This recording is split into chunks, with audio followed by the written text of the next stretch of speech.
Please, when you send us to the store, turn your ringtone on. It's not even in case we might call you, okay? We're going to call you. The potatoes aren't where you said they'd be. The guy who works here's never even heard of the hair stuff you use. And the aisle you said ketchup would be in is now cleaning supplies. You could be home working. You could be home with the kids. You could be like watching a show trying to relax, and then he's calling you 6 times because he can't find ketchup. Like, are we fucking serious? Like, bitch, what I was trying to say is this situation got me so wet and so dry at the same time. Exactly.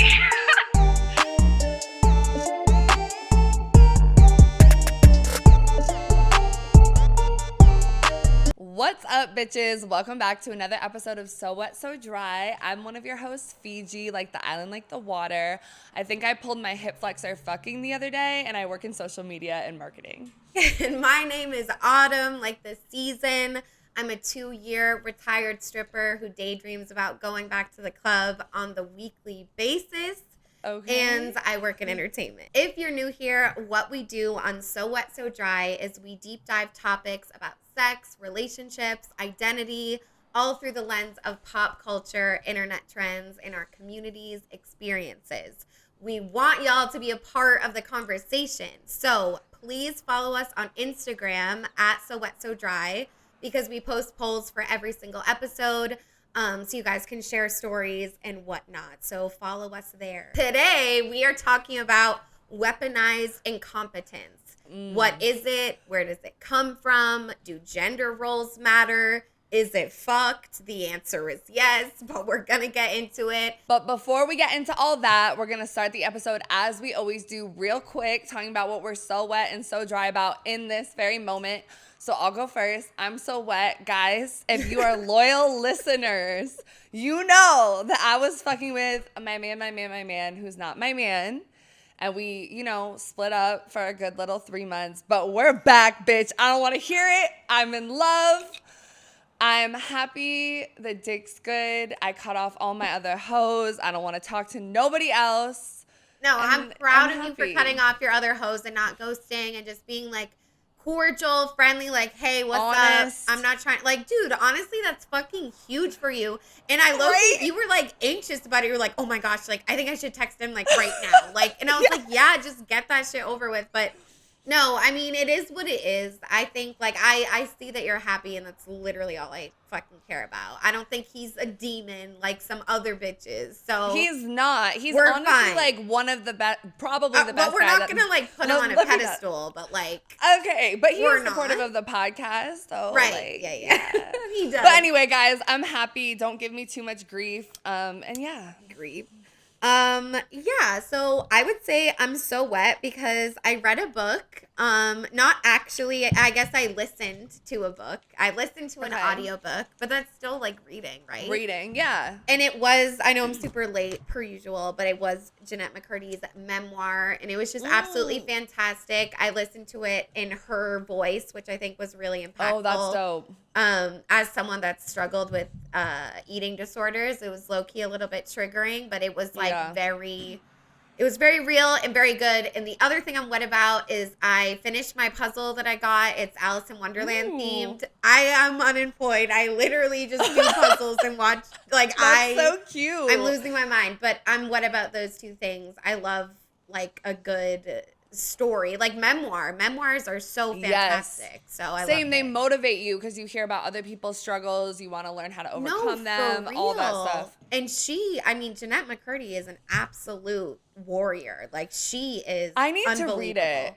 It's really good. It's really quick. If you're a Spotify owner, you get it for free. Okay. Because I didn't pay for it. Yeah, because I started Julia Fox's memoir, and then I stopped because I feel like you need to really listen. You can't be doing other shit during that one. But I should definitely start because I've been looking for more podcasts. I was building in The Sims the whole time I listened to it. But I listened to it straight through, bitch, all 100 chapters. It wasn't that long, though, but it was good. So I'm so dry because I've been watching The Bachelor and Love is Blind. Like, me and my friend Sean watch it every, like, Monday and Tuesday. That's y'all's bonding time. Wednesday. Yeah, and I love it. Like, guys, like, I used to hate on reality TV so much, but I low-key love it, especially the sex and relationship shit. But if you watch The Bachelor, you know that this is probably like the best season so far. And there's this hot ass bitch, dope ass bitch named Maria. She is like the number one, like she's cool as fuck. And there's all these hating ass, insecure bitches hating on her. Like there was this one girl named Sydney. She's gone now. But they just be jealous and trying to like tear her down and like run to like The Bachelor and like talk shit and say she's like bullying people when she's literally not. She's just being like confident in herself. So I just hate hating ass bitches, and it's just interesting to see it in TV because I feel like we've all dealt with a hating bitch before. Yeah. You know? But just remember how much of reality is like they control. Yeah, it's more. Oh, the producers are definitely pulling some strings and changing You know what I those mean? narratives. The editing. For sure. And also, guys, like, as much as I say that, like, I'm talking about the show and, like, the fantasy or whatever. Don't go on her Instagram and send hate comments because I know she's been getting, like, a lot of, like, death threats, hate comments. Like, she's still a human, you know? Yeah. What she was doing, probably not the best behavior regardless, but still, like, yeah. she's a human and let's not ruin her Right. life. So also dry about that. Right. It's a double per usual. Double dry. This week, I'm so dry. I think this was like 2 days ago, but I like kind of had a mental breakdown. And I was like yelling at my roommate when I shouldn't have been. And I did cry and we were in public. Dude, I've been going. Oh, in public? Well, like I didn't. Yeah. I don't really care though. Like I'm like, ooh, like I just cried a little. Now I'm walking. You don't like, know it's those giving people, confidence. like. Yeah, right. No one really saw me. I was all by myself. But anyways, then I was going up the elevator and this one guy like. And I'm like so lonely right now. So I'm like, oh, he's giving daddy because he's like tall and like strong. And he was moving boxes. And he was like, oh, are you going up? I was like, yeah. He's like, oh, I'll take the next one. I was like, no. Why? Yo, come with and me. he was like, oh, I just have all these boxes. I was like, it's cool. I'll wait for you. Like, I'll hold the door, bro. So I'm like standing here. He's like loading it. I'm like, okay, getting my social interaction for the month.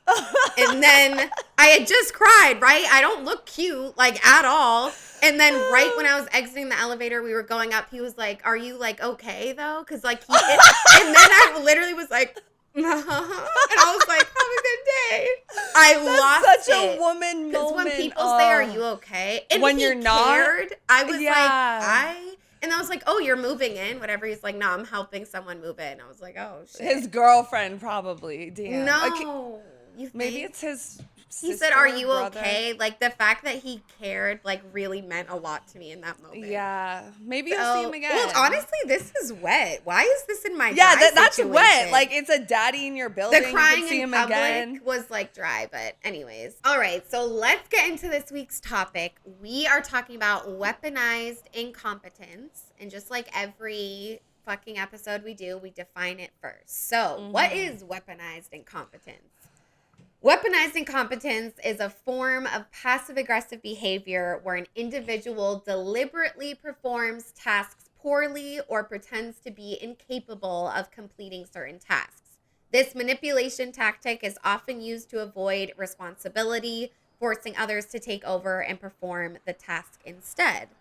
On the internet, weaponized incompetence is presented as being largely experienced by women in heterosexual relationships. In one of the most viral examples, a TikTok creator who goes by the name Laura Danger calls out a dad who promised to watch the baby so his wife could shower but then fell asleep, leaving their infant essentially unattended while the mom took a minute for herself. We do have that TikTok that we're going to be watching later on too. But I guess that was like one of the ones that like really took that off. And we're going to watch it. It's ridiculous. I do have one thing. I know I said I wasn't going to comment on the definition, but I do have one thing. Okay, when it says weaponized incompetence is a form of passive aggressive behavior where an individual deliberately performs tasks. I know we're probably going to talk about this more later, but would you say that it's also subconscious? For sure. Like, right. So it's like they're on when you say autopilot. Yeah, like it's like they might not be thinking like I have this grand scheme to be whatever. Totally. And we will get into that later. It's like the intention isn't always that, but yeah. So we also want to share just a brief history of the term just because, you know, we like to know where shit comes from. It's kind of interesting. So obviously most of us know about weaponized incompetence because of TikTok. It went viral in recent years. And but the concept has actually been around for decades. So in 2007, journalist Jared Sandberg described the phenomenon in a Wall Street Journal article about strategic incompetence. Even earlier than that, in 1986, the business theorist Chris Argyris published a piece in the Harvard Business Review in which he described it as a skilled incompetence. Some other terms you may have heard include willful incompetence, malicious incompetence, and weaponized ignorance. Interesting. So a man is the one that first reported on it. That's interesting. Right. But it was a little bit different. So the terms continue to evolve in the fields of psychology and sociology. And in summer of 2021, weaponized incompetence went viral thanks to TikTok. Since then, it's demonstrated serious staying power as a phrase used to call out partners, mostly heterosexual men, who use or feign incompetence as a way to get out of doing things they don't want to do and leave their partner carrying the mental load. So even though weaponized incompetence can be deployed by anyone to get out of an unwanted task, it's still likely that gender roles have a huge influence. If one person was raised in a family where girls helped out with the laundry while boys played outside, they are more likely to repeat this behavior. It's like this generational shit. And that was said by Lauren I don't know these people's names. But she's a therapist at the Ohana in Hawaii. But anyway, so yeah, and I do want to point that out that it's like really anyone can do weaponized incompetence. We'll get into it. I've definitely done it before. Yeah. It can play out in different ways, but obviously gender roles do have a big influence, and it going viral on TikTok and basically being all about heterosexual relationships. That's what most people just think it is. But in the history and all those like journalists or whatever, like it started off kind of in the workplace, like women would do it and like it all started, but now this is what it looks like in 2024. Yeah, because I think this episode would be a good one for you guys to listen to with our bimbo episode. Because when we were talking about it, we were like, this is kind of like bimbocore for men. Bimbocore for men, exactly. But women in the workplace use it more as a mechanism to like deal with the way that they're oppressed at the workplace. Like, you know, fake stupid, because that's all men see them as anyway, to get up. Which men are using it to get up as well, but they're not oppressed in heterosexual relationships. So. Dun, dun, dun. But yeah, we asked you guys some polls on Instagram per usual about this topic. So yes, first we asked the men, have you ever played dumb with your girlfriend to avoid responsibility? And 27% said yes. And of course, 73% said no. So I know some of y'all are fucking lying. Liars. Because women, we asked y'all, have you ever felt like your boyfriend played dumb to avoid responsibility? 85% said yes and 15% said no. So clearly there is a fucking gap between men's understanding of this. And I think that goes back to the thing I said earlier where it's like deliberate, but it could be subconscious. Right. Maybe they genuinely don't think they're doing it. Yep. But every time they make up an excuse as to why they can't, you know, do that dish or that laundry or even plan that date. Like, it doesn't need to be so domestic. Like, it is domestic, and that's where a lot of it's talked about online with these domestic responsibilities. But it can be even as simple as, like, they're not planning the date. They're not doing things. Yeah, like, I have a pretty good example. Like, this shit is, like, huge in my family. Like, I've seen it a lot growing up because I feel like the women in my family take on a lot of the domestic labor and the men, like, kind of sit back. Like, just there's a lot of gender roles in my family. And I don't want to talk shit on my family because obviously I love them, but I'm saying this so that, like, you guys relate. I feel like, you know, everyone goes through this shit. But I was home for Christmas and we were watching this, that Lindsay Lohan Hallmark movie. I loved that movie. It's so corny, but so good. And, you know, she's rich. She doesn't know how to make a bed or whatever. And she's like, helpless. Totally. And I was like making fun of the movie. And I'm like, who the fuck doesn't know how to make a bed? Like, even if you don't know how to make it professionally, you know how to make a bed. And my mom was like, your brother doesn't. And I'm like, Mom, like, it's just ridiculous because I know for me that was a whole task I had to learn as, like, a young girl, like, doing the laundry, making the bed. And I'm like, he is 23 at this point. It's not really his fault. It's how he was raised. It's not my mom's fault. It's how she was raised. But it's just that shit that pisses you off because it's like, this is seen as a woman's task. And then my brother can go into his next relationship being like, I don't know how to make the bed, you know? It's not setting him up to be a well-rounded individual. Right. In these changing generational times. Exactly. It's interesting. It's the exact opposite with my moms. Like, they're on my brother hard about chores. Good. Like, they are on him, bro. Like, he hates it. Like, it's really bad. But yeah, sometimes he, like, storms out. Like, he really doesn't want to do it. As they should. I mean, I definitely did, too. Like, my parents definitely had my brother do, like, other chores and shit. But, like, it's a big thing, like, with grocery shopping, too. Like, I know my mom would make him a list. Like, that's a very common one. And then they call you 6 times at the grocery store, like, what aisle is it in? We literally have a TikTok about that later, because that was another trend. It's the grocery store and all that shit. But yeah, let's get into some examples of weaponized incompetence. We're going to share some, and then we'll also talk about some more from our own life.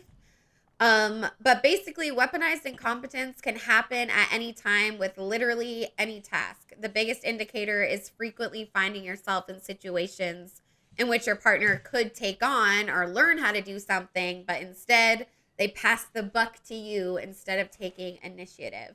So this article basically says these are some examples. It's claiming not to know how to perform basic chores, avoiding to learn how to do childcare shit, avoiding responsibility when it comes to finances, lack of involvement in planning, scheduling activities like planning dates, and avoiding responsibility for grocery store shopping or meal prep, like we just said. So again, these are all a lot of domestic, and I think a lot of the articles that I was reading were about domestic and married couples and couples that live together. So that's definitely kind of the scope of like this episode. But obviously, you know, as well, I'm single. I don't even know anymore about you. But it's like thinking about that in terms of dating. It's like also just this overwhelming idea of like men not like showing up the way that women need them to. That's like that's the underlying, like, we can sit here and talk about bullet points, but at the end of the day, like, this shit's about fucking respect. Like, you know what I mean? Yeah. Like, this is not like funny. You know? Yeah, because it's about basic shit like how to take care of yourself or your child. And like, this is also used to be like, oh, women are nurturers, women are home builders, whatever. So they should be doing this stuff. But it's like, if you were living alone as a man, you need to know how to fucking grocery shop for yourself, how to do all this shit. So like, why, when you're with a partner, do you let it all fall on her? And then it also comes with the emotional labor of like having to like keep track of yourself and also this other person and all of their tasks. So yeah, with the joint finances, I definitely experienced that with my ex too, because like, even though it's like a thing, I think for men and women, like men usually are like the finances, things fall on them. But in my relationship, all the finance shit was on me. Like I talked about with him in court and everything like that, even applying to jobs, like all of that shit, he would just act like he doesn't know what's going on. He doesn't know how to do it. I'm the responsible one. Which, like, yes, he didn't know what was going on, but he also didn't care to learn what was going on. And that's the problem. It's like learned helplessness. I actually just watched, I'll plug it in the description, but I just listened to an episode. I forget who it was by, but I'll plug it. But it was all about learned helplessness. It was all about learned helplessness on the internet and how people will like not watch a whole video and then comment like, wait, where do I find this shoe when they literally said it? So like, I think that's a new version of like weaponized incompetence as well. That is so irritating. Yeah. Like literally Google it, bitch. I found this personal essay by someone named Sammy Gale in this magazine, and it was entitled, "I'm a boyfriend who uses weaponized incompetence. Can I change? ? Okay. And kind of like how you were saying at the beginning when I read the definition, like it's not always intentionally manipulative. Right. So he was essentially saying this. So he said, weaponized implies a level of manipulation that seems not exactly unfair, but inaccurate, at least in my case. After taking time to reflect on my own behavior and asking Emily, his partner, naturally, I had to admit that my uses of weaponized incompetence are usually sins of neglect. I'm more likely not to act, to forget, to quote unquote run out of time, perhaps subconsciously by procrastinating or taking on too much work, to the point that I find myself waiting a few fruit flies from, and then he starts talking about this plant metaphor, like how the plant's dying because he's not watering it, and then Emily properly waters and repots it before they leave for the airport, whatever. But there is also, if I'm honest, part of my brain that justifies doing less of the thinking and planning in our relationship simply because I think she does a better job of it all than I do.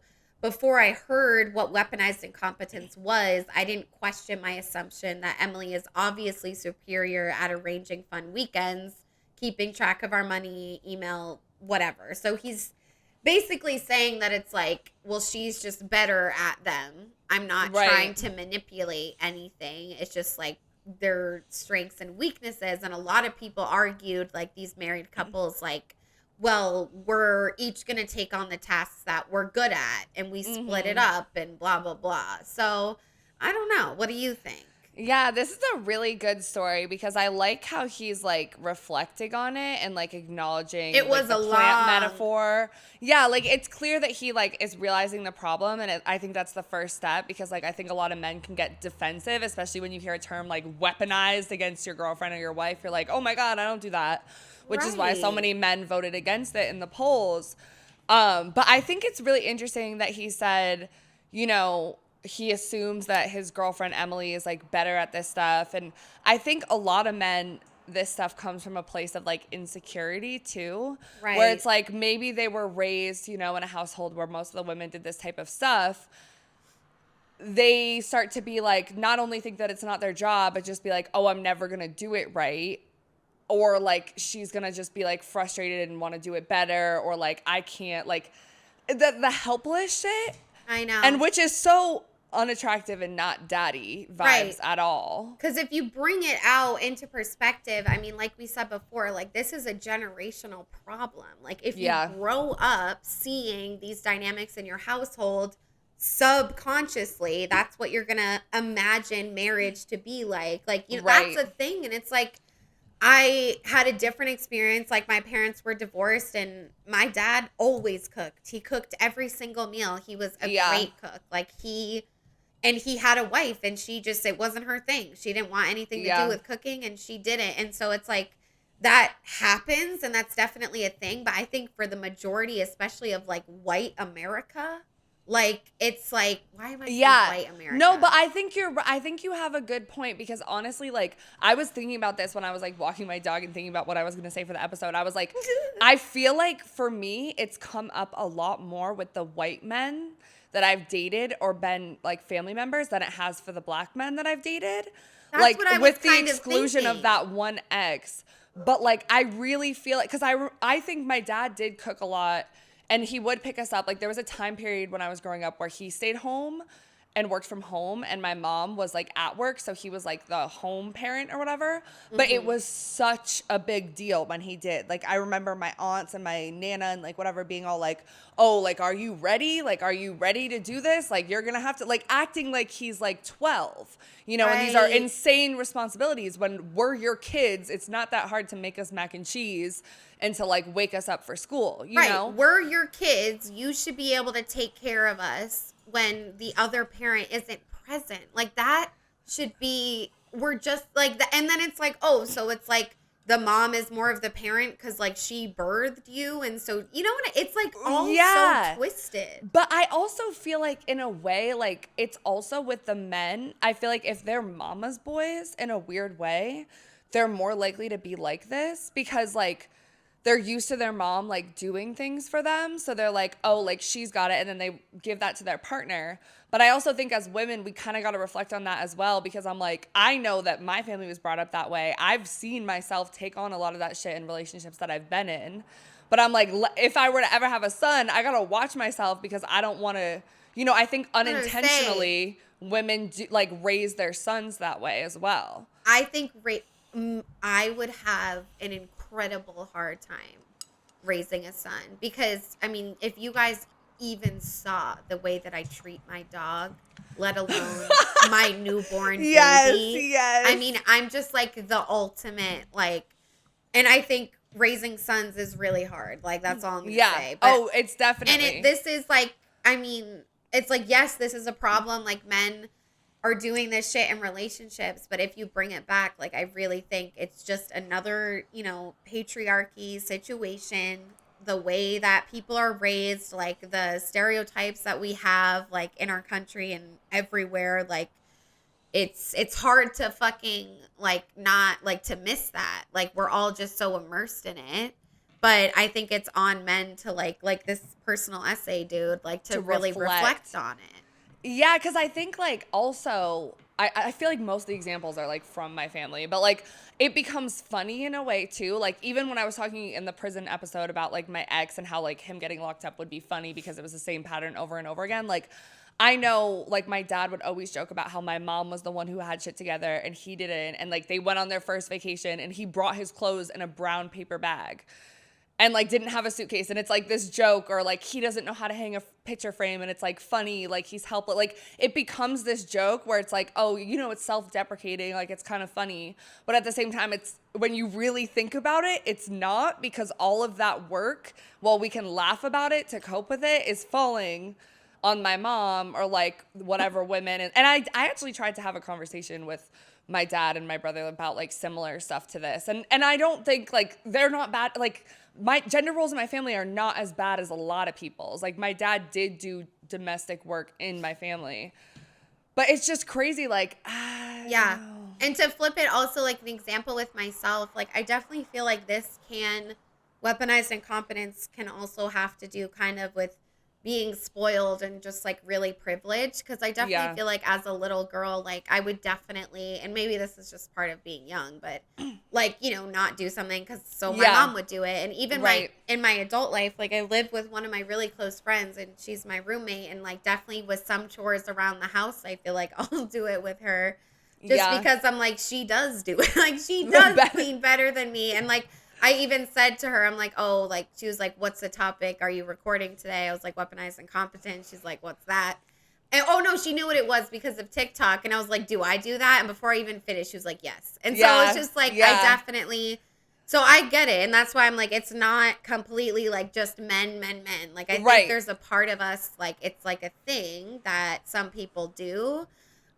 But like we were saying, it's more detrimental when men do it specifically to women because of, like, sexism and all that shit. Yeah. And especially, like, living together if you're having kids and the examples that you're setting and all of that stuff. Yeah.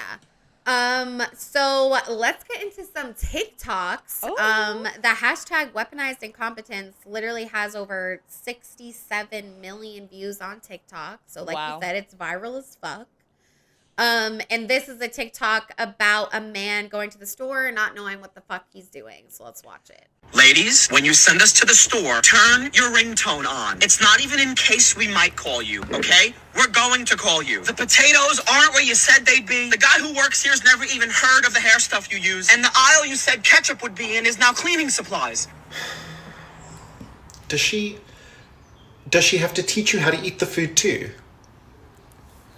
Okay, this is hilarious. Like, and that's what I'm talking about. Like, people will literally take this shit and make it funny. Right. Like, because it's relatable. Like, that's a TikTok that you could see if you're in a relationship like this and send it to your husband or your boyfriend or whatever and be like, and oh, that's you do so this sad. shit. And looks aside, bro. That man, like, he's so ugly to me because of what he just said. Like, that's crazy. And it's like, I feel like we'll keep coming back to this that you said at the literal very beginning. Like, what if you lived alone? Right. There would be no there would be none of this going on because you would just do it. Like, it's just like, actually, and that's why it's like, talk about being like stuck in the matrix. Like, just because you have a wife, you automatically like are stupid in these categories. That right. It's like your new mom. Like, you're not in a relationship to like build together. You're really just like, you need someone to take care of you. That's why I think like guys that are serial monogamous can be kind of scary because it's like they haven't really lived by themselves or taken care of themselves on their own. Like, they always need a woman to like be doing all the extra shit. And I definitely never want to blame women ever, but there's definitely some women out there that aren't feminists and raise their men like to be like this, raise their boys to be like this and to be like oh, well, you'll get a woman to do that for Right. you. Like, that's definitely a thing. And, like, a little boy's going to listen to his mom. So it's, like, not to, you know, be that villain right now, but that's definitely a thing. Yeah, and it's like, even by like laughing at it, you're encouraging it because you're like, oh, like it's this bit that we have that I send him to the grocery store with a list and he doesn't know what the fuck to do, and then we like giggle about it. But like, it's like, oh, at he's the so same cute. That's not like, really no, cute. because like you could be home working, you could be home with the kids, you could be like watching a show trying to relax, and then he's calling you 6 times because he can't find ketchup. Like, are we fucking serious? Like, the only way to really deal with that is you gotta, and then as if you've memorized like the aisles in the grocery store. Ask I mean, someone at the grocery store if you don't know. I mean, yeah. The aisles are labeled condiments, like right. Condiments. I know. Yeah. So another viral. So that was like viral. Like there's a lot of videos just like that, but with different men. You know, it's terrifying. Another one is, you know, people's partners spilling ketchup on the counter purposely, and then to see what their boyfriend would do. Like, actually insane if you just say those words out loud. I'm sure you guys have honestly seen this, but just in case you haven't, let's watch real quick.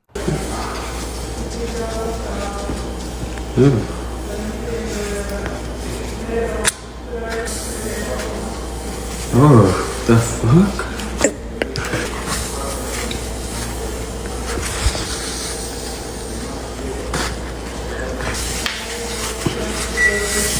Oh my god. Okay, the way that he looks so like pissed off in that, and why is he rubbing it into the counter? Like, is that an actual joke?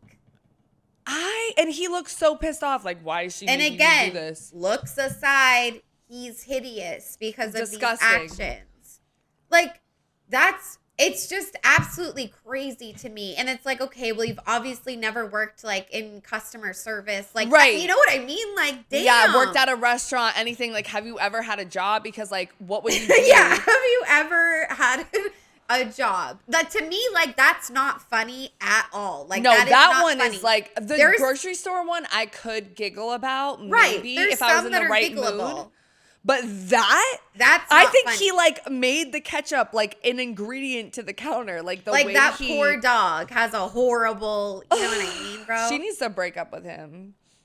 And this next one that is it's kind of similar, but this one I was able to find, not this video specifically, this trend I was able to find a lot more humor in than the ketchup one. But this is like the wife or the girlfriend, the partner asking their husband to get them pads with wings. Which, if you guys don't know, pads have wings that are little flaps so it that doesn't come out of the leak side. over.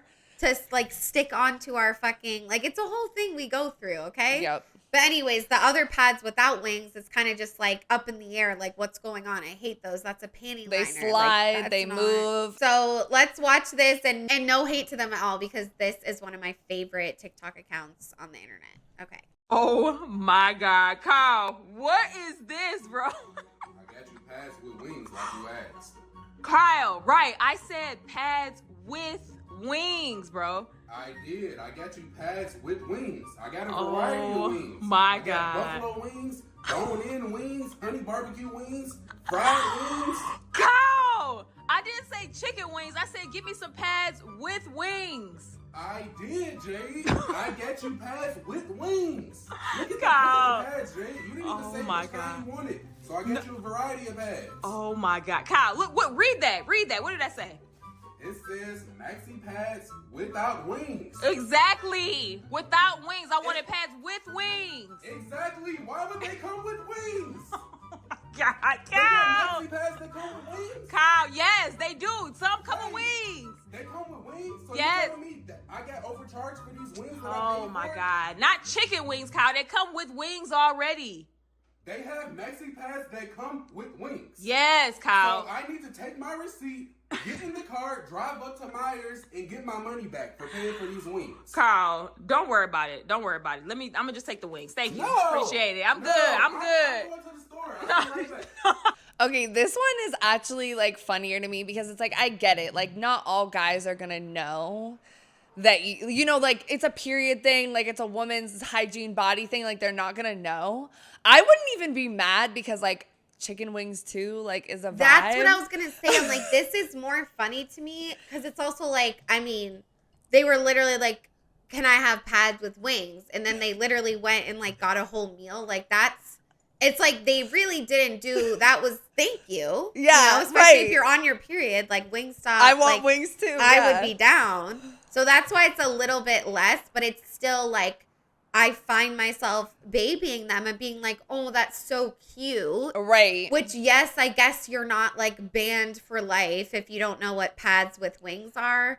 But I do think, especially as like a husband with like, and if you have children, like I feel like you kind of should know what it is. Especially maybe. if you have like daughters and a wife, like it's you just should like kind of know. I don't And know. also, my whole thing is like with a lot of these guys, they went to the store and got like 6 different types of pads and tampons and wings, which honestly is better, I think, than calling a bunch of times to be like, which ones do you want? But I feel they were you like should know.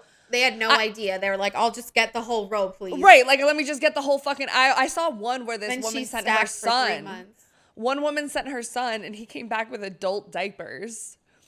See, but that's a little bit more understandable. It's a kid. Unfortunately.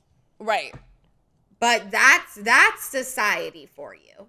Because Yeah. we're also hush hush about periods and guys, you know, close their eyes when anything's mentioned, and we'll get into that. But that's society, those boys, bro. Yeah, and I think it's also just like paying attention to shit. Like, it's like, I know when I lived with my ex, like I know what shampoo he uses. I know what lotion he uses. Like, I pay attention to those things. Like, if you're my like, partner 'cause that we're I'm living women, with. but Right, because no. we're women. But like, if you're living with me and you're my partner, like, you have the same bathroom as me. You probably see what tampons and what pads I use, like the brand, like you would know with the toothpaste. Like, why is it that difficult? Right. But they just either don't pay attention or they act stupid. I don't know. Or they use all of it, because that would happen with my fucking ex-boyfriend. Like, he'd be like, oh, like I put him onto this serum, and then he's like fucking showering in it. I'm like, babe, one drop. Right, drop. that's mine. That shit's expensive. Anyways, like, but this last TikTok is another example, and this one actually kind of pains me. Like, this one genuinely pains me. It's essentially, you know, a husband asking a wife, wow, the child's nails aren't growing. Is there something wrong? Should we take them to a doctor? And it's like, the wife's like, no, I cut them. And then this TikTok kind of goes in more into explain the privilege. It's kind of giving spoken word. I don't know. Let's watch it. Okay, vibes. Not going to believe this. The other day, my husband was looking at our 2-year-old and he said, your nails are so short. They're always so short. And then he looked over at me and said, how come her nails don't grow? Does that mean she has like a vitamin deficiency? Keep in mind she's 2, and what this means is he has never cut or filed her nails in over 2 years. So I started thinking, wow, he doesn't know that I do that. I wonder if he knows how her butt gets clean. I wonder if he has any idea why her teeth are always white. There must be so many things he doesn't know or doesn't have to worry about. How amazing that must be. If I could change places with anyone in this world, I think it would be my husband. What a privileged man. In his world, the mini trash cans empty themselves. His mirror never has toothpaste splashes on it. Little by little, his house becomes more aesthetically pleasing, and he has no idea how or why. He doesn't have to worry about giving the children their vitamins. He lives in a world where he doesn't know that you have to vacuum under the cushions of a couch. Tag your husband if he's one of the elite and knows these things. No, that's insane. Like, that's so sad. Like, honestly, it breaks my heart. Like, I want to cry.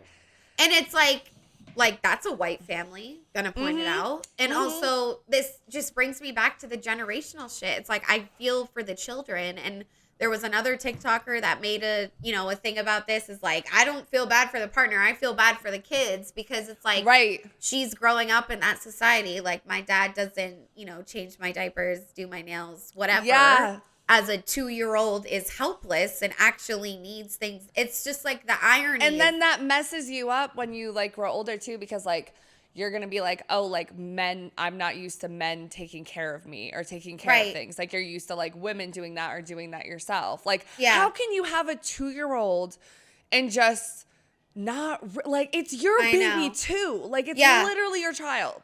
I remember too, like when I would go stay with my dad, it would just be me and him. Like my stepmom and my sisters would be like off at their grandparents or whatever. It was just me and him. I would shower, come down. I still do this to this day. Like I don't dry my hair properly. It's like, and then the shirt I wear after my shower is like soaking wet. I always do that too. I just have a lot of hair and I'm like lazy, but I would never dry it properly. So my dad would like try to help me. This fool would literally grab paper towels. No. And dry my hair with paper towels. But like, I felt so like taken care of. Yeah. Even though, but why didn't I say like, oh, like, you know, mom dries my hair with towels. Like how do we know as little girls? Paper towels. I'm just like, I mean, he got it done like a whole roll later. But it's like, how do you like, and he would I just want to be in a man's brain and just think like, I just don't understand how they just go to like the easiest, most difficult, complicated solution. Yeah. Instead of like like you've never seen your wife do this stuff. Like, where do you be at? And that's the other part. And that's where do you be at? And like, why don't you care enough to pay attention? Why don't you like, and this is where I'm like with lesbians and like queer culture, like, I'm like, if 2 lesbians are going to have a baby, they're going to fucking talk about this shit. Like, and like, not like, you know, bullet point and go through every task, but it's like, I don't get how it's just like, and as women, you can just, and not blaming the women, but it's a question that comes up. It's like, how can you just live like that and be the only one to cut your daughter's nails and be happy with that? And like, I think about me wanting to be a mom so bad. I'm like, maybe I would be happy. Like, maybe I just want to cut their nails. I mean, diapers are another story. I feel like that's a 50-50 situation. Well, and that's the thing with me. Like, you with your dog, I feel like you're much more like loving, nurturing, just because you're a woman does not make you nurturing. I think I am in certain ways, but I'm not the person that's going to be like, you know, oh, let me take my dog to the groomer. Like, I'm not super extra like that. So if I were to have a child, I would need like, you know, because that's so much to keep in your brain. Yeah. Not like, all women are nurturing. Not all women are like blessed with these cooking, cleaning abilities. Right. Like, you know what I mean? Like, and yes, in the olden days, they used to make sure that that did happen. They would like literally train girls for them when they were really young. But it's like that doesn't happen anymore, you know, for the majority. But I don't know. It's just sad and it's crazy. And to brighten the mood, there are some other TikToks of people like backlashing and responding to this kind of shit. So that's what we're going to get into next. My husband, he's never even changed a diaper in his life. I'd be shocked if he even knew the kid's doctor. Can we collectively agree that this isn't okay? It's also not fucking funny. TikToks you see of the mom running around getting the whole family ready for vacation and the dad sitting on the couch. Not funny. Really, really not funny. Can we just collectively stop normalizing this degree of lack of engagement and incompetence? Stop normalizing the burden that this puts on women. Literally. Like, period. Like, and that's the thing too. Like, I feel like I grew up thinking like, oh, my dad's like helpful because like he would do the task that my mom asked, but like always with a kind of annoyance. And it's like, why does she have to tell you the task? Why is she running around making sure I'm good for vacation? She's good. The dog's good. Has the dog babysitter. The plants are watered, and you're sitting in the car being like, we're not leaving on time. Like, that shit is crazy how they just sit back and like wait and relax. I know. And it's like, yes, there could be situations, and I'm sure there are, like many of them, where it's like, you know, actually the man as like does more. He grew up with a single dad and, you know, brothers, and he knows, and the woman is actually like not doing shit. Like, that definitely happens. But I think when it's reversed and it is the man doing this shit, it's just so much deeper, unfortunately, because of like the systems and the psychological patriarchy. I don't know. Yeah. Well, yeah. And I will say, like, in my last relationship with my ex, like, while I took on a lot of the finance stuff, he was much more anal about cleaning. And he did a good amount of the cooking and stuff too because he liked to cook. And I remember him getting on my ass sometimes about like, oh, this needs to be cleaned better. Like he was very OCD. Totally. So like that was one thing that I liked about him though. Like when we first met, he would like make me breakfast and he would take the trash out. Like he would notice those little things. And I was like, okay, like that's important to me. Like that you know how to do that stuff because it's just such a and I think a lot of men come into a relationship maybe starting to do those things, but once they get comfortable, they fall off and they just leave it onto the woman. Yeah. But it shouldn't be like a big thing to be like, oh my God, he took the trash out on his own. Like it should be normal. Right. You know? And unfortunately, it's like I think him specifically, it's like the way that he grew up kind of made him to be like yeah, that. because he was on his own a lot. Like life experience is everything. Because if you just have the normal society experience they want you to have with your mom doing everything and like you're not gonna be like that. Right. It's like you almost have to go through hardship to like see the light, you know? Yep. So this last TikTok I just want to show because I fucking love Brittany Broski. Fiji does too. If you're listening, which we know you're not, we love you. But this is her reaction and she actually, I guess, talks about weaponized incompetence a lot. So have you seen those videos of people like asking their incompetent, fucking stupid idiot husbands to do shit?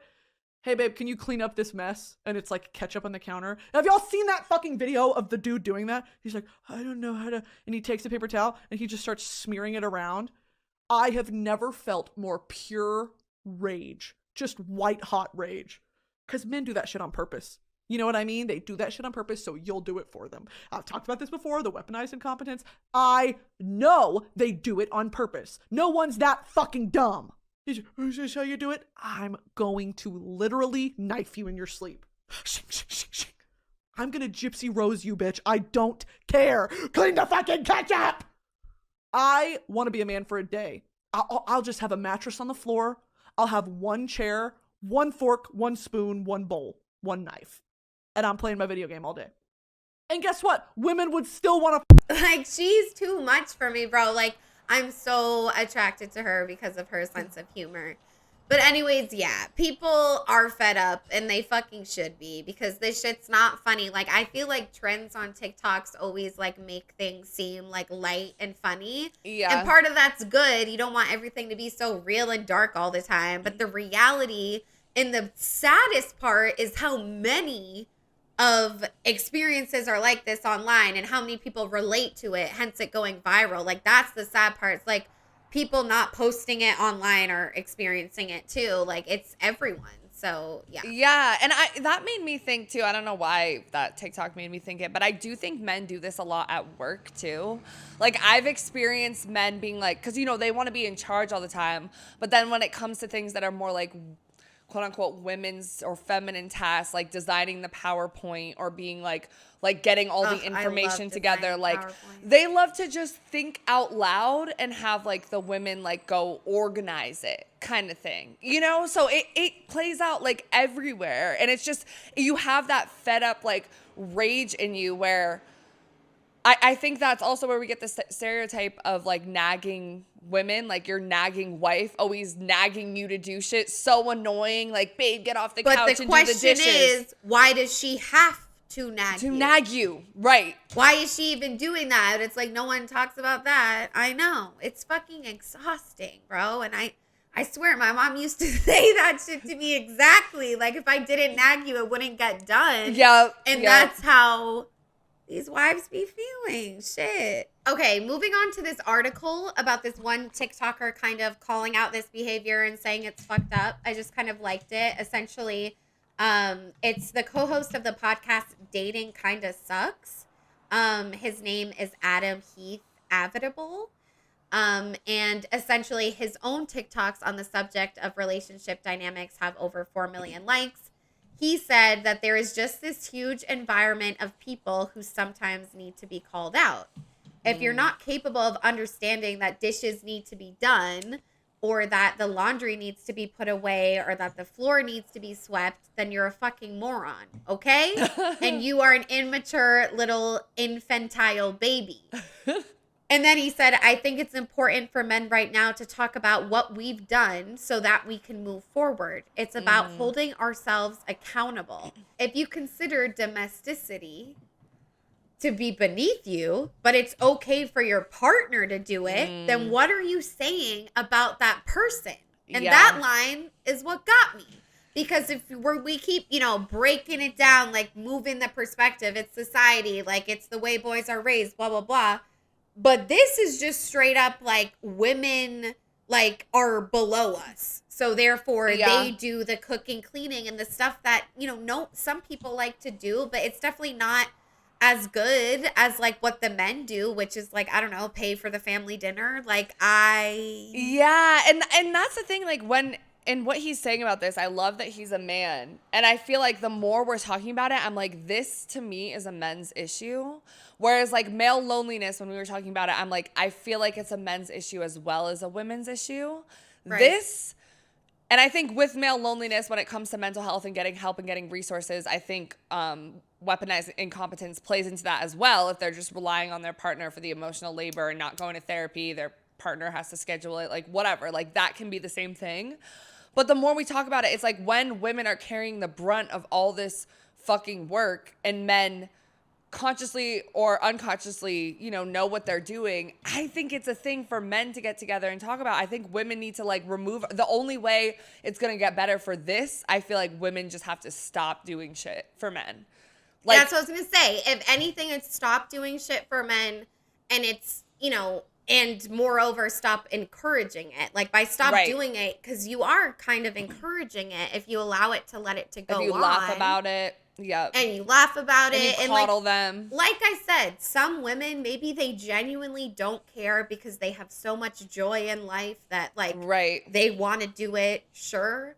But the majority of women don't want to be changing diapers and cutting nails 24/7. Like that's just whatever. So also another I was going to say one more thing before that, but like it when I say like women need to just stop doing it, it gets so messy when you have kids because you can't just not trim your kids' nails and change their diaper. Like someone has to fucking do it. And they know that. And they know that. And that's why it's like I feel like you really got to know this shit about your partner before you move in with them, before you have kids with them, because otherwise, you're backing yourself into a corner where you don't even have the privilege anymore to just stop doing this shit. You have to. And I, honest to God, like, have to applaud my dad because he really was not like this growing up. Like, he's definitely would, like, cut my nails and, like, help me with all that sort of stuff. And again, I was only with him half the time, having divorced parents. So it's more like, maybe he just really missed me. And, like, it's different than just being in the same house 24/7. But I don't know. It's because I feel like I talk bad about my dad sometimes. So I want to just be like, he did that. I mean, even the drying hair with paper towels, at least he got it dry, bitch. I don't know. At least he did something. Right. Right. But this is in the same light of what we're talking about. This woman, Sarah Spencer Northey, she's a marriage and family therapist based in Washington. She's saying this whole thing is, quote, it's a passive aggressive way of putting that labor back on the person you don't respect enough to step up for. And that's like, okay, well, you don't know how to do this specific task, but the fact that you're not caring enough to learn how to do it or ask your wife, can you show me, can you help me? It's like, it's disrespectful, straight up. But even the asking, I think, can be too far sometimes. Like, come on. Go on Google. Yeah, YouTube. Right. And then it goes on to say, pretending you don't know how to manage basics like shopping, cooking, and housekeeping is a great way to ensure that a labor imbalance that largely benefits you stays in balance. Like no change is going to happen. Northey says the impact on a partner over time is devastating. It can make you feel crazy because on a surface level, it looks like you're just nagging about chores to a person who defers to your competence. But on a deeper level, you're experiencing not being able to trust and turn to your partner for support, and it's fucking huge, bitch. Like, because you can't vent to them about it either, because it's like, if you're taking the brunt of all this work and you're stressed out on top of your job and raising your kids and your husband or your boyfriend isn't helping, then you have to go to your girlfriends to talk about it or your family members or whatever, and it's pushing you farther and farther away. Right. It's like, oh, I have a situation with the kid's nail, but I definitely can't go to my husband for it. He doesn't even, like, that's just a stupid example. But it's like, exactly, it's like all of this is causing, you are supposed to be able to turn to your partner, especially with anything related to the house you're both living in. the And your kids you both created. Like, and if there's this dynamic and it's like, yeah, you go to your mom, you go to your grandpa, you go to or your grandma, you go to another woman in your life. And it's just like, it needs to be stopped. And I'm glad that not all relationships do represent this. Like, I think we're definitely moving forward. Like, you know, there are relationships to look up to, but, you know, unfortunately, this might still be the majority. All right, well, let's get into the next polls that we asked you guys. So we asked, who do you think takes on more domestic responsibilities in straight heterosexual relationships? And 32% said men, 68% said women. And I will say, when looking at the polls and who voted, women voted for men. Yeah. No, really? I saw someone. I think women want men to. Like, I think that's the way things are turning. Like, even I'm thinking of like how I came into this guy that I'm fucking with now. Like, I feel like I purposely wanted to be more of a like, I don't know how to do shit, so that you do shit, because I'm sick of doing stuff. And I think a lot of women are doing that kind of like, oh, you're the man, you take it. And you're also kind of insecure about that masculine energy and what that even what says. That means. Right. Exactly. But I noticed a lot of men voted for this as well. And like, I cannot get behind thinking that men take on more domestic responsibility. In general. Domestic. In general. Right. Gender roles. Y'all don't even know what pads with wings are. You don't even know how to clean up ketchup. I mean, I know that a lot of you do, but it's like, damn. I think it is getting better with like Gen Z and younger generations, because like we're having these conversations on TikTok. But still, it doesn't help the fact that like how you were raised, like you have to constantly be like reflecting on this, like unlearning these behaviors. But like, I'm glad at least that mostly for the polls, they recognize that it is women, and like it should be 50-50. It should be 50-50 or 60-40. And like, I will say with my family too, like my mom loves to cook. Like my Nana loves to cook. Like there's certain like domestic things where I remember being young and being like so mad at the women in my life sometimes, because I was like, you are like the epitome of like patriarchy and like gender roles. Like, I'm like, why can't you be the one like going after your dreams? Well, like, that's whatever. What you wanted, like a role that's model what I to wanted. Do that. Exactly. But then like I got older and I did reflect on things, and I'm like, wow, like my mom really does just love watching YouTube videos about how to make fucking this meal. You know, like that's her hobby, and like that's okay too. Like if a partner really loves doing those things, like the domestic labor, you know, let them do that. Every relationship is fucking different, but it's when it's so unbalanced, when the partner doesn't want to be doing this stuff, is when it's fucked. Right. All right. Well, let's see what the real answer is. Essentially, Pew Research Center did a report, and we've used them before. Great source. In 2023, and it confirms that even when women are the primary breadwinners in a dual career household, they still spend more time on housework and caregiving compared to their male partners. Mm-hmm. Also, a 2022 study published in the Archives of Sexual Behavior found that women with male partners who do not equally contribute to household labors express lower sexual desire for their partners. Like what we were talking about, it inevitably kind of pushes you away from each other because the trust is losing. Like, that's not sexy. This is not sexy. And the last statistics that we'll share from care.com, it's according to a poll by McKinsey and leanin.org. Since early 2020, mothers are more than 3 times as likely as fathers to shoulder the majority of household and parenting labor. They're also 1.5 times more likely than dads to spend an extra 3 or more hours on chores and childcare. So there you have it, bitches. It's so, the sexual thing is so fucking real. Because I was like, oh, I got to include that. Like, because it's like you start to feel like their mother. Like, you start to feel like their parent when they just don't know how to do this shit. I don't want to suck your dick if you're my son. Like, you're my boyfriend. I'm not your therapist. I'm not your mom. I'm not your cousin. I'm not your friend. Right. Like, I'm the person you're supposed to be loving and supporting and like, wanting to do making things my for life me better. and us. Like, fuck. Let's get into our next poll. We asked women, do you think men get lazier as relationships go on? And 81% said yes, 19% said no. And I feel like this is such such a thing, because it's like in the beginning they're courting, they're trying to like get your attention, they know they have to show up a little bit more.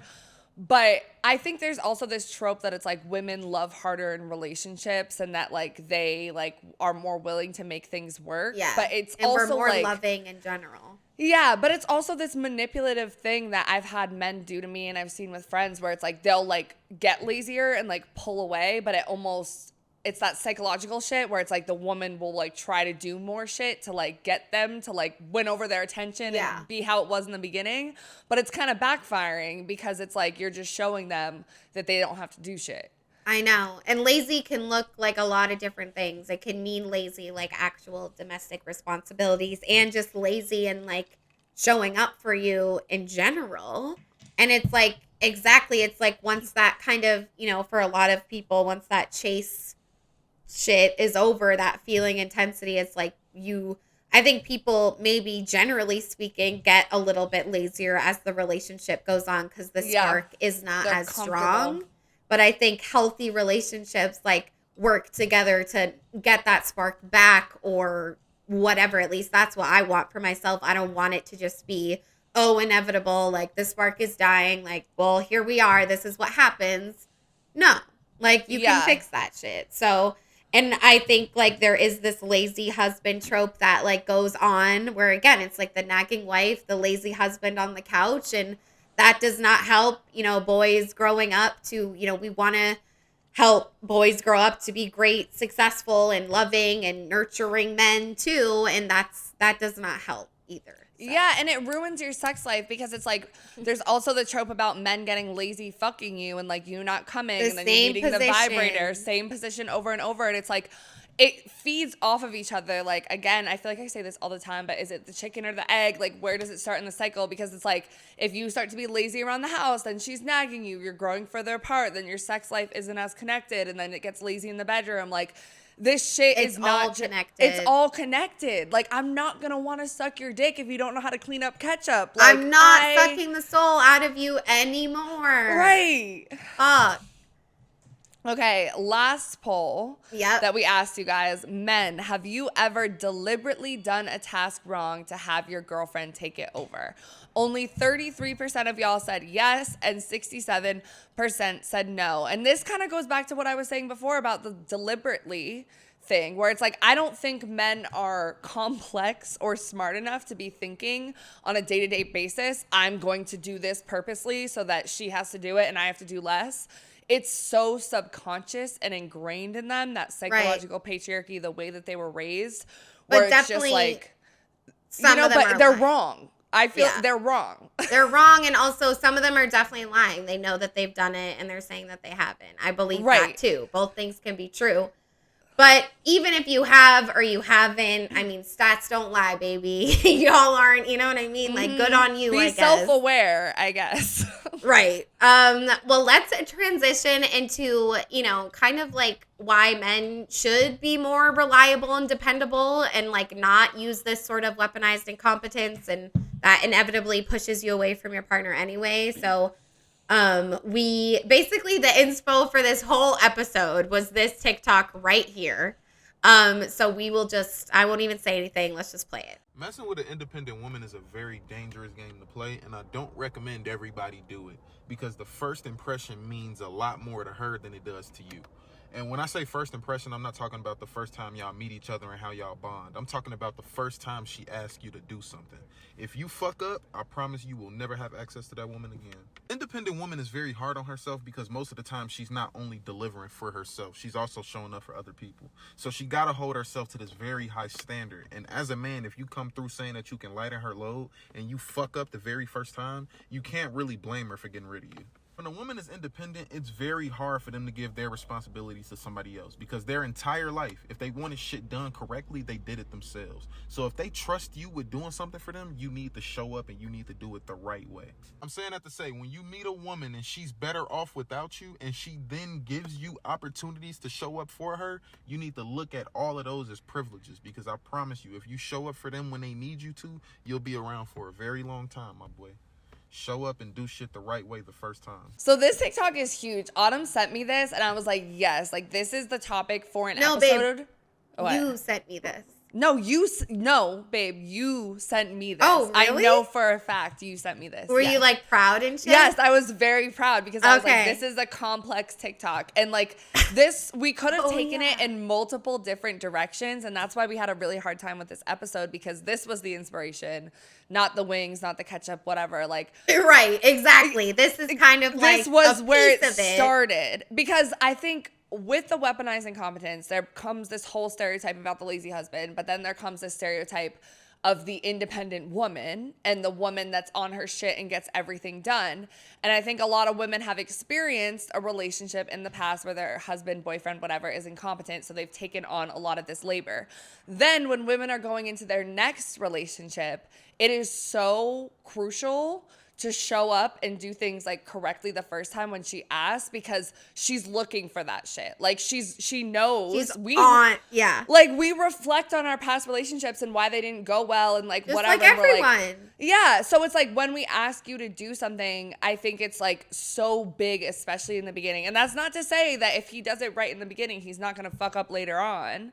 You know, because and it doesn't need to be this grand gesture. It's as simple as like, oh, can you like go on Open Table and make the reservation for us, or when take we show initiative, up, like didn't one of your friends, it was like, or something, it was like they want flowers every time they go on a date, or no, this was a TikTok I saw. Maybe a TikTok. Not one of your friends.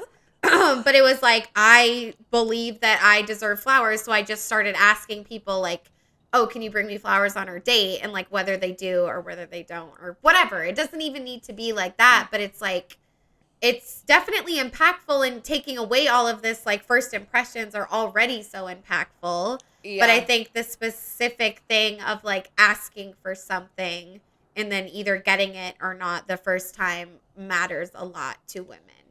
Yeah, because it's like, especially even bigger, doing things on their own and taking initiative. But like when we ask you to do some shit, we don't want to coddle you. We want you to just like be able to do it, and it shows that you're reliable. Like I know with the guy that I'm fucking with again, one of the biggest things with him was that like it's so silly and it's so minuscule. But like I don't drive, I walk to get groceries, or I know, babe. It's honestly huge when they have a car. But it's so huge for me because I he get it. would drive me to the grocery store, and it's like not like the most fun activity. We're going like you never grocery even shopping. Go. Like you always order. Like I always order them. Exactly. But like one thing that he would do beyond just taking me to the grocery store is like sometimes he would come over and he would be like, do you need to go to Kroger? Like he would ask me if I need to before I have to ask him. And I think that's so big because you're thinking in advance of what I'm going to need, and you're making sure that like I'm good, and you're noticing that there's not as much food in my fridge or whatever. Like you're taking that upon yourself, and that shows that, okay, like I feel safe with you. I can rely on you. You're going to pay attention to things. You're going to ease a burden off of me. And I'm going to suck the dick out of your soul. Yes. I'm going to suck your dick on the way to Kroger, baby. Like, because it's just like, yeah, it's like the fact that he's like thinking about it, like taking that. It's one thing if you're like, can you take me to Kroger? He says yes. But when he asks you, like that's even better, because it's like women at the end of the day, we want someone that's not only going to align with our life and be good to us, but someone that will make it better. Like make it better. And I think everyone wants that in a partner, to be with someone that's fun and whatever, but just makes their life easier and better, even if it's just small things. But yeah, so this sort of going along the same lines from this article, we're going to talk a little bit about Allison Damager. She's a professor of sociology at Harvard University whose ongoing research focuses on the cognitive dimension of household labor. Based on more than 140 interviews, she has found that women and male-female couples typically bear the brunt of the load. Addressing this imbalance, she says, requires a little self-reflection.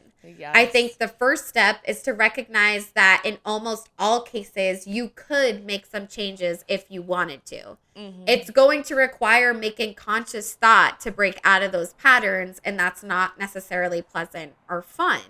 So it's like, yeah, breaking out of this ingrained behavior is not something your husband's going to be excited about. So it's like, what do you do?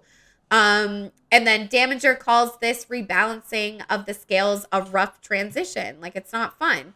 One common challenge, she says, is that the female partner in a heterosexual couple who has been doing this stuff for months and years has built up more skills in that specific realm. The partner trying to take on more is probably not going to be immediately as good at these tasks. The trick is to persist, and most couples who do eventually find that the skill gaps start to even out as one partner gets more practice and builds more relationships and so on. So it's like, you know, eventually with enough practice and enough rewiring of, you know, your brain and the tasks and everything, like you can do it. Yeah, and that rough period is so real because I feel like I can be like a control freak about shit where it's like, okay, like say you're, I don't fucking know, like, because I'm not even like the biggest like domestic bitch out here that like loves to do the dishes a certain way. But like if I see you doing something like super wrong, I would just be like, stop, like let me take it over. But like you really have to stop doing that so that they learn how to do it and just like, you know, go read a book, go watch a show, just leave them to their own fucking devices. Right. And it's like we said, like this is like a men's issue. Like y'all need to get it together, but at the end of the day, like as women, like we need to stop enabling, and it's like we need to really understand that like raising sons is a difficult task, but it's something that is possible. Like we can do it. And this is the last piece of research that I have. We already kind of talked about it. I talked about how I kind of have weaponized or use weaponized incompetence with my roommate. Same. But I just thought it was interesting that, you know, this does happen in friendships. So this article from HuffPost says, some women have noted that the phenomenon plays out in friendships too, when one friend shoulders all the responsibility for group get-togethers. Some have gone so far as to link it to the orgasm gap. What? Men aren't incapable of making a woman come. The thinking goes, they're just weaponizing ignorance, meaning like, they're just not caring enough to learn or take the time to study the complexities of the pussy. Yep. I was actually going to bring that up earlier when we were talking about the sexual shit, because one thing I hate, like I know you talk about communicate with your partner about like how to make you come. This like you should communicate with your partner. I hate doing that because I'm like, I think you should take the initiative to learn yourself.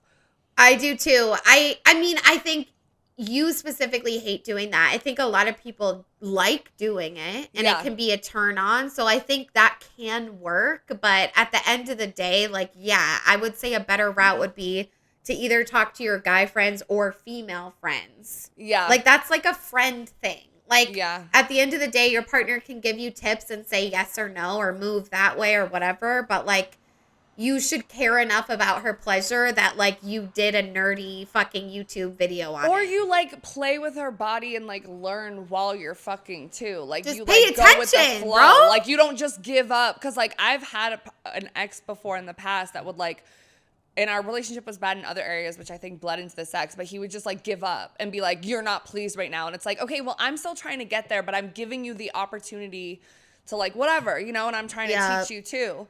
But I do think the thing with like friendships is super big as well. Like I feel like I've started doing the bimbocore shit so much more with like work and just like in general with shit, because I realized that like sometimes it's easier to just like relieve your brain and the stress about it. Like I literally had a situation at work today that was like insane. Like it was some like sexism shit going on where we were like, two women in the call were like not arguing, but debating with this guy about this like issue. And she was getting really frustrated and she called me after to like vent about it. And I'm kind of like, there's certain points where I just tap out. Like I've learned to just be like, you know what, if they want to do it this way, when 6 months later it doesn't work, not my problem. Like it's not my shit. Like I feel like I've come to do that more in a lot of like friendships, like relationships, all of that shit, because I'm like, otherwise it's going to eat you alive and you're going to carry this, like, you know what I'm saying? Yeah. And it's almost like what you're not really caring about isn't going to hurt you. So it's easier to just do that. No, I totally get it. Okay, guys. So let's get into our listener stories. Thank you to everybody that submitted. Again, So Wet, So Dry on Instagram if you want to vote in our polls and listener stories. But our first one is, someone said they lose that chasing you spark. They take you for granted, meaning men. Valid. And I kind of said that in the beginning. It's like when it's that chase is over, that high, intense, erotic sex. Yep. Then it's like they get kind of lazy, and it's like unfortunate. And like I said, like that happens to everyone in relationships. Like there's definitely periods where you're not like maybe doing the most. Like we're all human beings, but it does seem to be a consistent trend for men based on what girlfriends are saying about them. So yeah, and a lot of like stable, healthy relationships like will lose that chasing you spark because you guys are comfortable, you're solid, you're stable, but like it's inevitable for the most part. but that's when the like work comes in of like those uncomfortable conversations of like how do we split up the and that's why labor? I don't want to be in a relationship because Yeah. it's like a lot. Yeah. So this next listener said, sometimes my girlfriend will nag me to do chores and then I'll do them on my own time, but it's never good enough. Or she says I did it wrong. Okay. Well, this is from a male listener, and we kind of talked about that a little bit. It's like, well, during this rough transition, if like your boyfriend is doing tasks, he's probably his skill level's not as high. He's not going to do it the perfect way that you've done it. But I think honestly to that, I say like, well, just talk to your girlfriend about like how that makes you feel and just like reassure her that like you are trying and like whatever, like you'll do better, but also like don't minimize. Like if you are making an effort, then that's, that's great. Yeah, I think like the first thing, the fact that you are making an effort is like huge. And like sometimes like how we talked about in the male loneliness episode, like men are always stereotypically the best at like expressing how things make them feel, and it can be hurtful for you to want to do something for her. You're trying to make things better and then you just get shut down, and then you might get frustrated and you just don't talk about it anymore. But like I think if you really express that to her and like said that, she would be like, oh wow, like he really does care and he is trying, and like get through that rocky period right shit. Because you should think about, like, why she's making you feel like that. Like, have you fucked up a lot? Like, right. Exactly. Like, it took you a journey to get here. So, yeah. All right. Next one. Someone said, lucky to have an emotional, loving, supportive man with money, $sign. But I am his second and last girlfriend. So she's got it locked in. She's in there for life. She found a good one. And she's like, I'm keeping him. Like, congratulations, bitch. Like, right. I'm fucking happy for you because that's like we talked about. I think it was the loneliness episode. It feels like you're a cockroach searching for fucking water out here. Yeah, so it's like so amazing when someone says that. Right. Okay, this last listener story we're gonna share is this person said, oh God. Okay. This person said, well, I make the money, so she cooks and cleans. It's even, to be honest. That's how it should be. Oh no. I hope this person's listening to the episode. Do you still feel that way? After the whole episode, if you made it this far, because it's like I want to be like, if that's what works for your relationship and you guys are both happy, okay, none of my fucking business. Keep doing what you're doing. Go for it. But I think it's a big turnoff, especially in today's fucking day and age, for men to come to the table and say that shit, because it's like, okay, what if I like making money too? Like, and what do you mean you're never gonna clean? Like, what about cleaning up after yourself? Like, you shave, like clean it up in the sink. Like, I don't know. And every couple needs to have like, tasks that they do. So it's like he's saying, it's like, well, it's balanced. What's wrong with it? And that's what a lot of people do argue. Yeah. But it's like in 2024, you're saying I make money, she cooks and cleans. Like, just think about that for a second. Like, it's 2024. Like, that's not like what is to be expected. I think some women might be cool with it, and that's fine if it works. But exactly, like, you're never gonna clean. So if you spill ketchup on the counter, like, you just call her. like, that's just, I don't even if with a healthy, balance of like, I clean the bathrooms, do the laundry, takes the kids to class, you cook all the meals and arrange the play dates. Like, there's always going to be wiggle room. You're not always going to be the one to arrange the play dates. Like, but it's just like, that's, the goal. And that's the same thing like with us. Like, we balance a workload. Yeah. And sometimes like, you'll post a TikTok when that's technically my job, but it's like you had something or whatever. Right. Like you communicate and you pick up and you like understand. But another thing I'm going to say, just last thing with that is like, I feel like we didn't really talk about this as much, but like it's a big thing for men to be like, oh, well, I make the money. I'm hard at work. So this is what she does. It's even, but then also not respect how much work that takes, like how much emotional labor, how much, you know, like they're just like, oh, this is her job. So like, why is she complaining? But then it's fine for you to complain about work and stuff too. So like, if that is the dynamics of your relationship and that's what works for you, like, I hope you recognize that her work is just as valuable as yours is, you know? Totally. Such a great point, dude. Talk about leaving them on a good fucking point. But now we're going to do our little wrap up segment on the episode where we basically just wrap up with talking about what we're so wet, dry, but also a little confused about the specific topic. So in this case, weaponized incompetence. Do you want to start or should I start? Do you want me to start? I would love it if you did, personally. Okay, so my throat's hurting. We've been talking for... I know. I've been smoking mad cigarettes. I smoked a lot I'm last like night too. chain I'm like, smoking. And it's cold. But okay, I'm wet.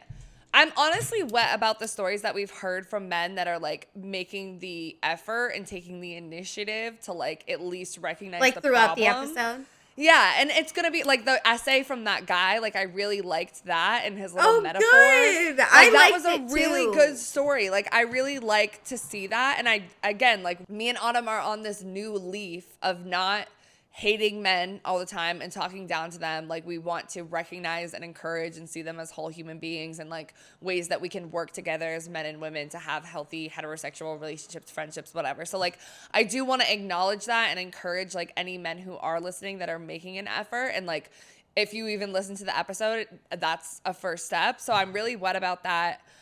But other than that, I don't know really what I'm wet about because I think it's pretty dry.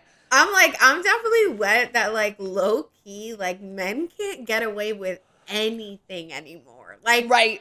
And like we still let them get away with stuff. We baby them. Oh, they're so cute. They're 12-year-old, blah, blah, blah. But it's like we really be analyzing their behaviors as a culture more than ever before. Because of social media. Like it's out social there. media. It's our generation. And like, I'm definitely wet about that. Like, honest to God, like it's pretty fucking cool that like we have like a 2-hour podcast episode on like these issues because before it's like they were just never talked about. It was the social norm, socially acceptable, and it still is kind of socially acceptable, but I would argue to say it's not really the norm anymore. Yeah. But I think people still get away with it even though it's not, because we saw those statistics like women are still doing more domestic responsibilities. And not all of them want it to be that way. I mean, come on. Right. Definitely not true. So I'm wet about that. I would say I'm also just wet. Actually, I don't have anything else. Yeah, I think that's a really good point, though. So women are honestly running social media, guys. Like, I'm sorry, but like, right? I'm like, what money are you making? Like, we're talking about these issues. Like, we are coming the fuck up. So that's a really good one. Dry. I'm obviously dry about like men who do this shit. I'm dry about like I get, it's always weird talking about your family because I don't want to make it seem like it was like so bad or whatever, but like I am dry that I did grow up in a household that was like pretty gender roles, even though they are in no means like as extreme as like some people I've met in the South and like more religious like families and stuff like that. Like I'm still very privileged for it to not be that much, but I'm dry about but like, it affected you, but and it that affected it goes me. to say something. So right, and I'm dry about like the humor in it because I feel like that's a big thing that I've struggled with all of my partners is when they don't know how to do things, and when I take them on, like my coping mechanism with it is to find it funny and to find it cute. And I think that's something that I got from my family, like these TikToks. Like I would see some of these and like laugh about it, but it's not funny. Like it's okay to laugh, it's okay to laugh things off. Like sometimes it's easier to be like happy about it versus whatever, but like it is a serious issue. So like I'm dry about that, but at the same time I'm wet that we're talking about it because it's something that I'm reflecting on, and I'm like, okay, like this is something to pay attention to in future relationships. And it's not only you. It seems like everyone copes with humor. It seems like the wives posting this and the girlfriend, they're also coping with humor because at the end of the day, it's like we're talking about it as like these are other people's partners and all of that, but them actually making the TikTok, posting it online to show that their boyfriends are so stupid. I mean, it's like a weird fucking thing. And I even saw this one article like, should we also be mad that the wives are like setting their husbands up to be humiliated online? I was about to say, because we didn't really talk about that, but I was about to say that because I'm like, I think a lot of people would argue, especially men, like, oh, that's the partner that you picked.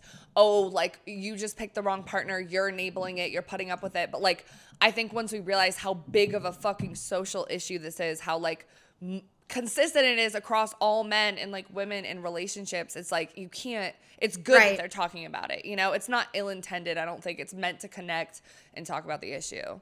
Yeah, and of course not everyone is like dumb enough they don't know how to pick up or clean up ketchup, but there's a lot of examples like more minor like microaggression type shit where it's like it builds up. It might not be blatantly fucked up, but like over time. So I'm just dry about the overall dynamic. I think and the first thing I think of is it just makes me feel sad for the women that have to deal with that. Yeah. And I feel sad for straight people that they're not queer or fluid and that's their only option. I mean, that sucks. But yeah, it's just kind of a big old dry of a fucking episode. When you really think about it. And like I said, like it can be fun to laugh and we always want to come on here and laugh with you guys, but bottom line is the root of weaponized incompetence is actually like very dark and sad and just like another big problem in the United States and probably everywhere and else other as countries well. Probably as well, if not more. Right. And yeah, I think for confused, I'm still like with everything that we talk about, it's like confused about how it's going to get better. Like I think we gave some good examples of like ways women can stop enabling men and men can reflect on things more. But like that little uncomfortable period or even having that conversation, like unless you're in therapy, how do you get over that hump? And I feel like so many relationships, it'll be an issue like this or an issue with sex where it just becomes the fucking break all to your relationship. So like I'm a little bit confused about how to still have these conversations when it happens, but also pre the relationship because you don't know how they're going to be in like 5 months to a year to 2 years when you have kids. You can't always see into the future. But it's uncomfortable, you know? So like I'm confused about how to have those conversations like with your partner. I don't know the best advice to give you guys except have those conversations.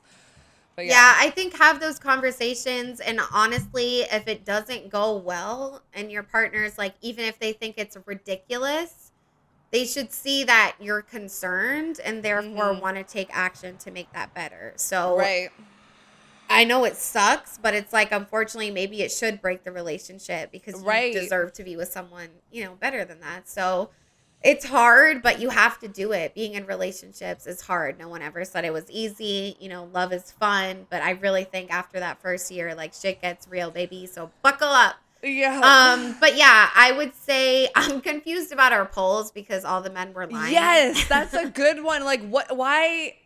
I'm like, maybe they weren't lying. It's like maybe they, you know, want to show that they're good, quote unquote, good men. Or maybe you're right. It's like they really don't think that they're doing it, even though they are. Maybe they're genuinely not doing it. Yeah. I don't know.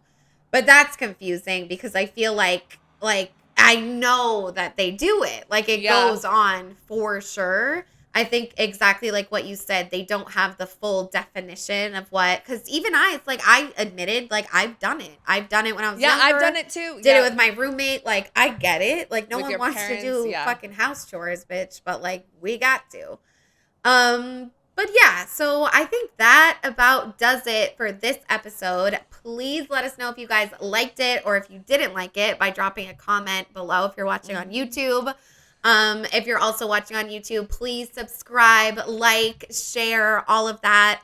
If you're on Spotify, follow us, give us a 5-star rating. It would mean so much to us. And we're also on all social media platforms at So Wet So Dry. The O's are zeros, TikTok, Instagram, Twitter, all that. Yes, and if you guys are listening on Spotify as well, or even if you aren't and you want to financially support us, we have listener support. 99 cents a month, $4.99 or $9.99. It really helps us get better equipment like mics, take trips to produce better content for you guys. We really, really appreciate that. And we love you so much. We will catch you in the next episode. Bye. Bye. No matter what, I'm gonna continue to like move the way I've been moving. Yeah. Because I do think first is important. The sex that I like is not for everyone. It's definitely not for the week. Yeah. So I need to see what you got going on. That is like my fantasy acting time. And I really like to perform. And like I need someone that's gonna give me that energy back.